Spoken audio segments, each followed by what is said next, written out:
get some music on.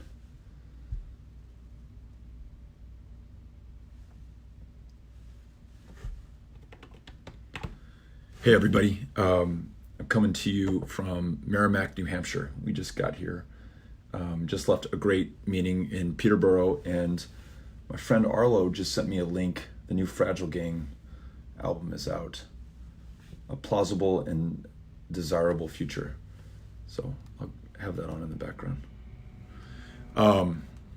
Wanted to just start by saying thanks to everybody who met us this evening in Peterborough for the Lights for Liberty event.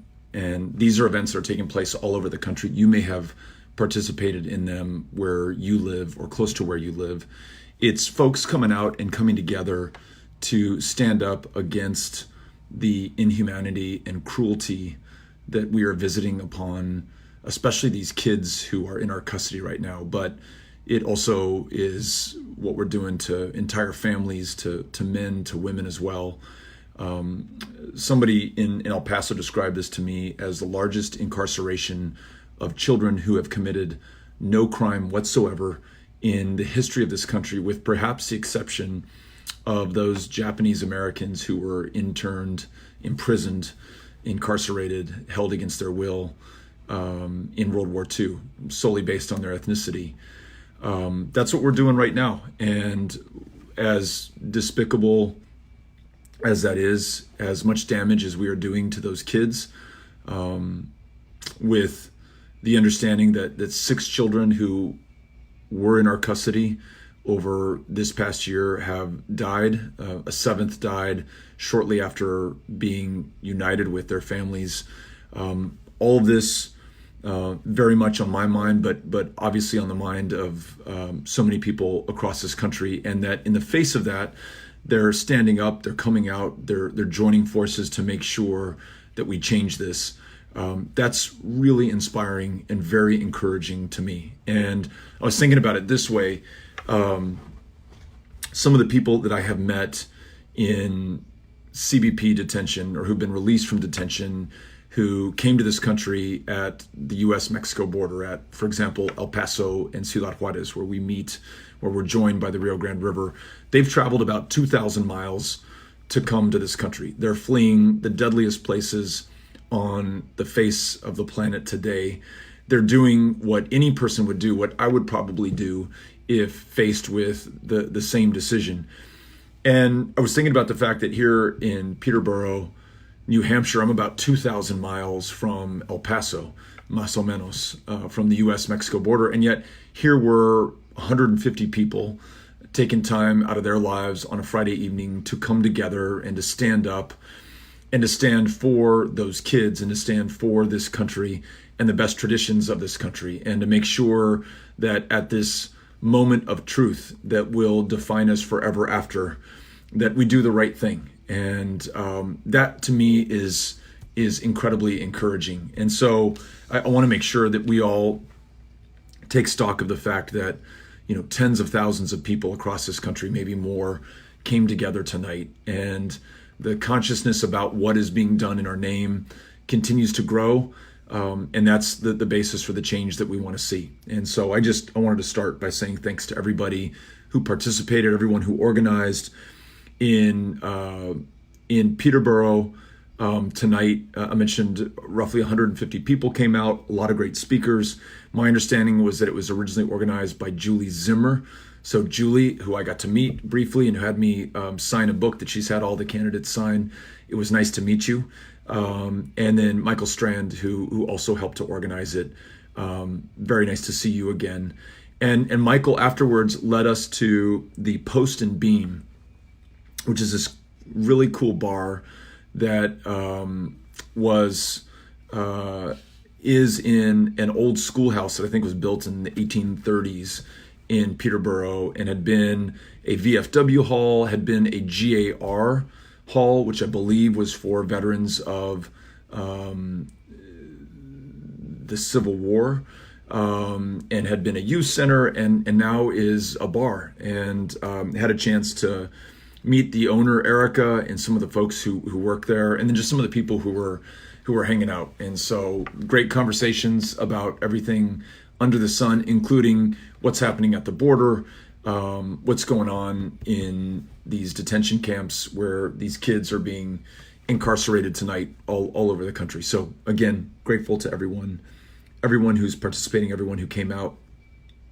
Other unrelated news, was reading the headlines on my way over to Peterborough and saw that the United States Congress, the House of Representatives in particular, today took a really important step in the right direction when it comes to how this country goes to war, or perhaps better said, how this country can stop from continuing to go into war to solve every foreign policy challenge. The vote was 251 to 170 to restrict President Trump's ability to send the United States military, U.S. service members into harm's way in Iran, forcing the president to come to Congress, the American public through their representatives in the House and in the Senate, before he goes into war, making sure that we get a little bit closer to how we're supposed to declare war in this country. If you think about it, in our 18th year in Afghanistan, in our 28th year in Iraq, going all the way back to 1991, but also in Syria and Somalia, in Yemen, in so many parts of the world, and about to go to war, as the president's threatened to do, in Iran. He's threatened military action in North Korea. He's threatened military action in Venezuela. We cannot afford any more of these wars. We've got to end the wars that we're already in. And those members of Congress who voted to ensure that we go to war only as a last resort and only with the blessing of the American people, whose sons and daughters will be the ones who fight these wars, I think was just an important victory today. And I especially want to thank Ro Khanna, who's a former colleague, congressman from California, who has been so persistent and courageous in this effort, really helped to focus America's attention on another war, the one that we are fighting alongside with Saudi Arabia in Yemen. Though we don't often talk about it and many people don't want to acknowledge it, we are effectively a co-combatant there. So Ro Khanna, and also joined by a number of Republicans, including Matt Gaetz of Florida. So really grateful to see that important bipartisan step in the right direction. A lot more work to do, but I thought that was encouraging as well. And I think at a time where we focus on so much of what is going wrong in this country, and we absolutely have the greatest set of challenges that we've ever faced, first and foremost among them, the person who sits in the White House today. When we think about all the challenges that we face around the world, the fact that we have leadership like the leadership we saw in Peterborough tonight, or the leadership that we saw in the House of Representatives today, is really, really encouraging. So I think it's important to highlight that as well.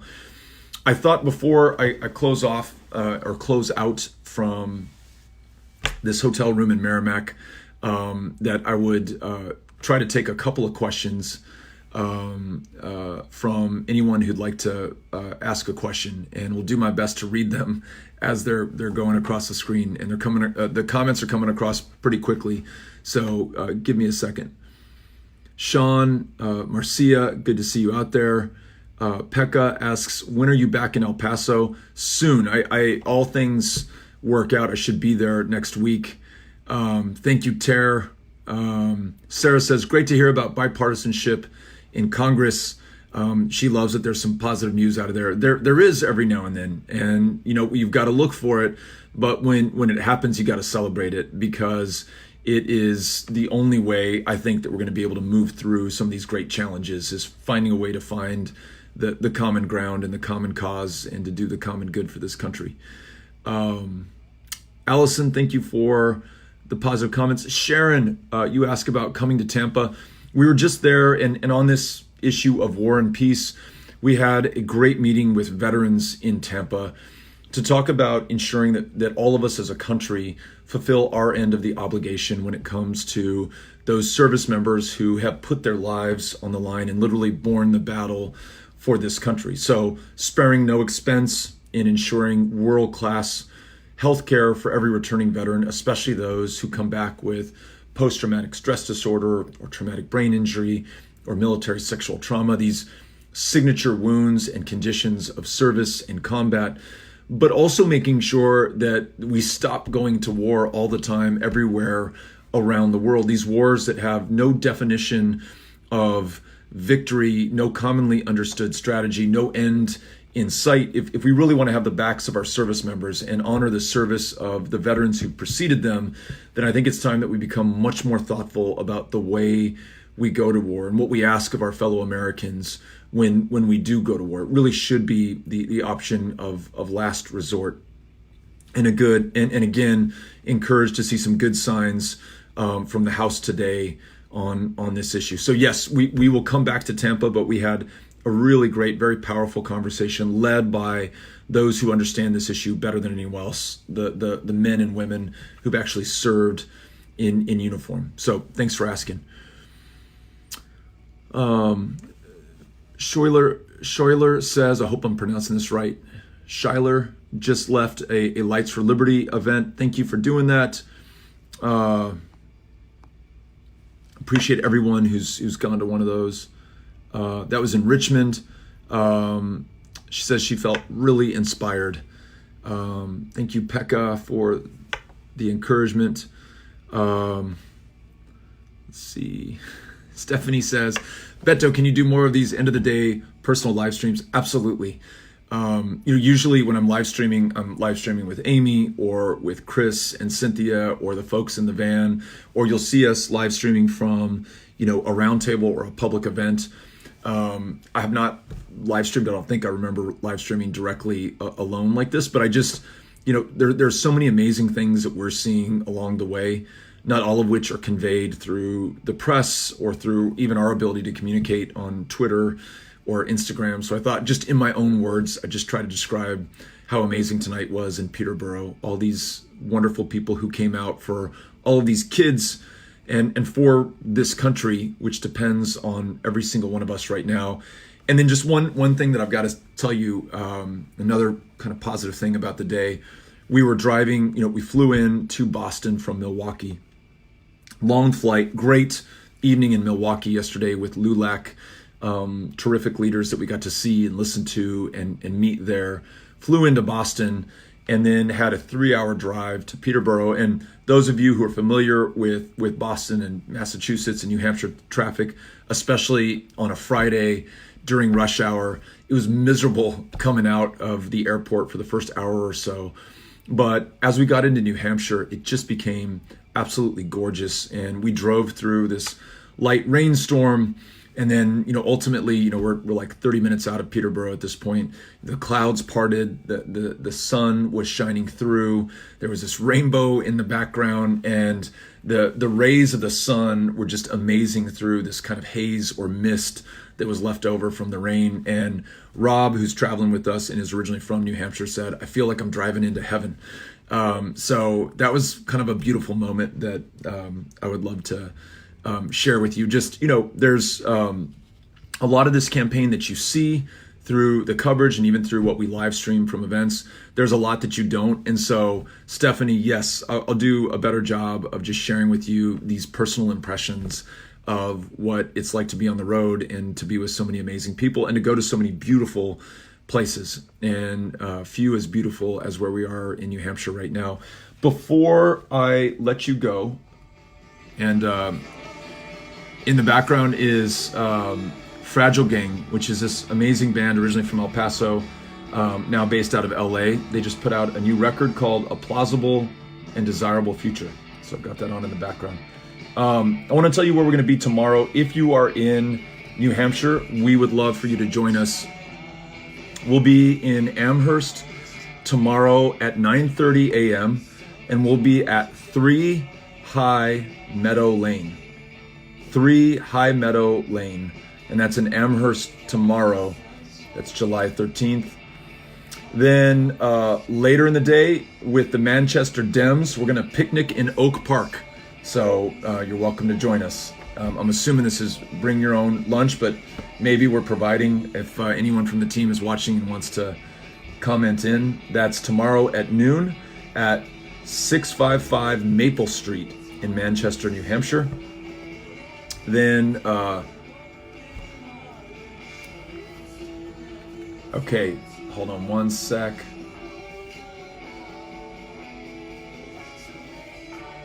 Sorry, I'm getting a couple of messages in. I'm going to respond to some of these messages. So that was the Manchester Dems picnic in Oak Park with Beto tomorrow at noon, and then Andover Town Hall tomorrow at 3 p.m. at the Highland Lake Inn. That's tomorrow in Andover. And then also tomorrow, we've got a lot of town halls tomorrow. Also tomorrow is the Meredith Town Hall. That's at 5:30 p.m. at 24 Oak Island Road in Meredith, New Hampshire.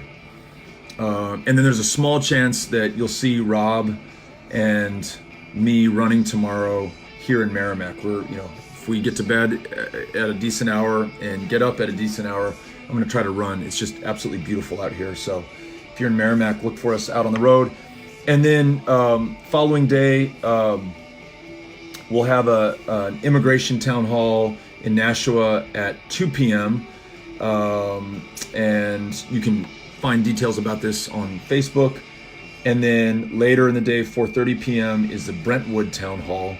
That's Sunday the 14th, Brentwood Town Hall at 4:30 p.m. So those are the next 6 events here in New Hampshire. We would love for you to join us. And I just got a message from Cynthia, and she says that it is Maya's birthday. Fix this camera. It is Maya's birthday tomorrow. Can you please say happy birthday, Maya? That would make my day. Maya, happy birthday to you. And thanks for spending part of your Friday night with us here on the live stream, and hope that we get a chance to wish you a happy birthday in person if you're in the neighborhood, or if not, that we see you down the road. Okay, last comments, and then I'll sign off. James, thank you. Gene, yes, got a great team here who's helping to ensure that we're prepared for the next debate. Thanks for asking, and please watch, and thanks for the encouragement. Beto, please think about doing fundraising marathons in every state. Great idea. And speaking of which, if you're so inclined, you can go to BetoO'Rourke.com and you can make a $5 or $10 or $15 donation. Keeps us on the road and keeps us connected with our fellow Americans. So grateful for that idea. Can you make New America by Bad Religion your walkout music? We'll take a listen and we'll see. But thanks for the suggestion. Thank you, Priscilla. Thank you, Brandy. Everybody's saying happy birthday to Maya. Ingrid, we'll see you in Chicago soon. Emily says I had to order a second Beto hat so my 6-year-old could wear one too. And David Weissong, yo, good to see you, David. A lot of great people out there. Tim says I can help with ideas for addiction crisis. We hear a lot about that in New Hampshire, and we've seen a lot of great examples of local leadership on this, including safe stations in some communities in New Hampshire. Without fear of being involved in the criminal justice system, you can walk into any fire station if you are struggling with addiction or you are worried about succumbing to an overdose, and no questions asked, get the help and the attention that you need. I know that Annie Custer, a congresswoman here from New Hampshire, has also been working on ensuring that there's more substance abuse treatment in our prisons and jails, where we have a real lack of mental health care access that turns into some really tragic outcomes. So thank you for the offer to help on that. Megan, would love to see you. Tell me where we can come meet you, and would love to do that. Gabriella, absolutely. We'll always fight for you, and grateful that you're on right now. Do me this favor, please help us spread the word.